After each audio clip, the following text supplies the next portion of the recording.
जोहार, मैं आनंद कुमार और आप देख रहे हैं जनमन की बात। दोस्तों, अगले महीने झारखंड से राज्यसभा की 2 सीटों के लिए चुनाव की प्रक्रिया शुरू होगी।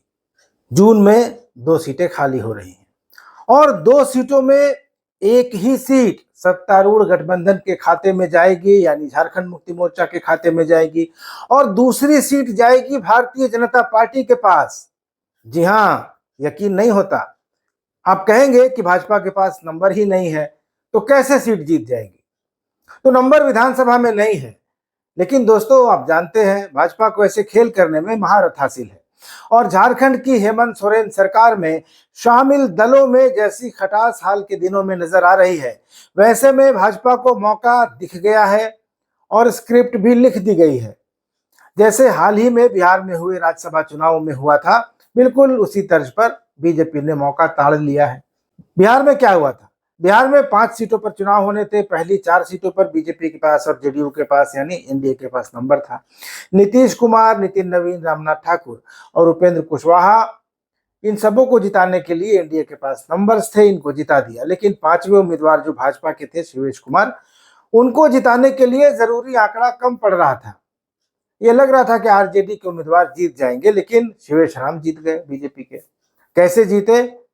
वो ऐसे जीते कि महागठबंधन के 4 विधायक, जिनमें 3 कांग्रेस पार्टी के थे और एक आरजेडी के, वोटिंग के दिन गायब हो गए। फोन ऑफ हो गया और अंतर्ध्यान हो गए, खोजते रह गए, लोग नहीं मिले। और राजद के उम्मीदवार एडी सिंह जीत पक्की होते हुए भी चुनाव हार गए। तो झारखंड के लिए भी दोस्तों बिल्कुल ऐसा ही एक प्लान तैयार किया गया है और इस तरह से बीजेपी ने झारखंड में राज्यसभा की एक सीट पक्की कर ली है, जिसके बारे में कहा जा रहा था कि बीजेपी नहीं जीत पाएगी, इस बार खाली रह जाएगा उसका खाता। और इसके लिए प्लान ए है, प्लान बी है और प्लान सी है, यानी कोई कसर नहीं है। ए बी सी जो प्लान काम कर जाए वो किया जाएगा। दोस्तों, असम चुनाव के नतीजों में अगर जेएमएम की वजह से कांग्रेस का खेल बिगड़ता है और बीजेपी को लाभ मिलता है, तो फिर झारखंड में गठबंधन के अंदर महाभारत देखने को मिलेगा। इसके पूरे पूरे आसार बनते नजर आ रहे हैं। फिर खेल होगा दबाव का और इसका फायदा उठाएगी भारतीय जनता पार्टी। तो बीजेपी का प्लान ए और बी और सी इसी तरह से तैयार किया गया है। अगर राज्यसभा चुनाव में झारखंड मुक्ति मोर्चा दोनों सीटें ले लेता है, कांग्रेस को नहीं देता, तो कांग्रेस में असंतोष उभरेगा और कांग्रेस के आधा दर्जन विधायकों को क्रॉस वोटिंग के लिए तैयार करने का काम बीजेपी की तरफ से शुरू कर दिया गया है। कैसे? तो गांधी जी की मदद से। गांधी जी ने स्वतंत्रता संग्राम में देश को एकजुट किया था, पूरे भारत को एकजुट किया था उन्होंने। आज गांधी जी नहीं है, लेकिन रिजर्व बैंक जो नोट छापता है उस पर गांधी जी की जो तस्वीर है वो पूरे भारत को एकजुट कर देती है। कम्युनल हो कि सेक्युलर हो, सब एक साथ आ जाते हैं गांधी जी की महिमा की वजह से। तो कांग्रेस के कुछ विधायकों को सेलेक्ट कर लिया गया है और जो जानकारी मिल रही है उसके अनुसार इनिशियल बातचीत भी हो गई है। मामला बिल्कुल टाइट है, फुल प्रूफ है। आपको बता दूं दोस्तों कि राज्यसभा के चुनाव में पार्टी व्हिप लागू नहीं होता तो कांग्रेस विधायक वोट देने को बाध्य नहीं रहेंगे जिस उम्मीदवार को उनको कहा जाएगा वोट देने के लिए। लेकिन विधायक के लिए एक बात यह है कि उसको वोट देने से पहले अपनी पार्टी का जो एजेंट है, चुनाव एजेंट, ऑफिशियल एजेंट, उसको दिखाना पड़ता है कि मैं इस उम्मीदवार को वोट दे रहा हूं। तो भाजपा उम्मीदवार को वोट करेंगे कांग्रेस के विधायक और भाजपा एक सीट जीत जाएगी। लेकिन इससे होगा ये कि ये पता चल जाएगा कि कांग्रेस के किन किन विधायकों ने बीजेपी के उम्मीदवार को वोट दिया है। तो अगर इन विधायकों पर पार्टी लाइन के खिलाफ जाकर काम करने के लिए एक्शन होता है, यानी अगर उनको सस्पेंड किया जाता है, ऐसा टाइप का कुछ होता है, तो फिर ये असंबद्ध हो जाएंगे, जेएमएम के खेमे में चले जाएंगे, समर्थन दे देंगे और कांग्रेस सरकार से बाहर हो जाएगी। जिन विधायकों पर एक्शन होगा उनको अगले चुनाव में झारखंड मुक्ति मोर्चा अपना उम्मीदवार बना देगा, जहां बीजेपी को लगेगा वहां वो बना देगी। तो ये था प्लान ए। दोस्तों, अब आते हैं प्लान बी पर। प्लान बी है कि अगर कांग्रेस झारखंड मुक्ति मोर्चा पर दबाव बनाकर एक सीट हासिल कर लेती है तब क्या होगा। झारखंड मुक्ति मोर्चा के पास 34 वोट हैं, 28 वोट से उनका उम्मीदवार जीत जाएगा, 6 वोट फिर भी बचे रहेंगे। भाजपा की नजर इन वोटों पर भी है।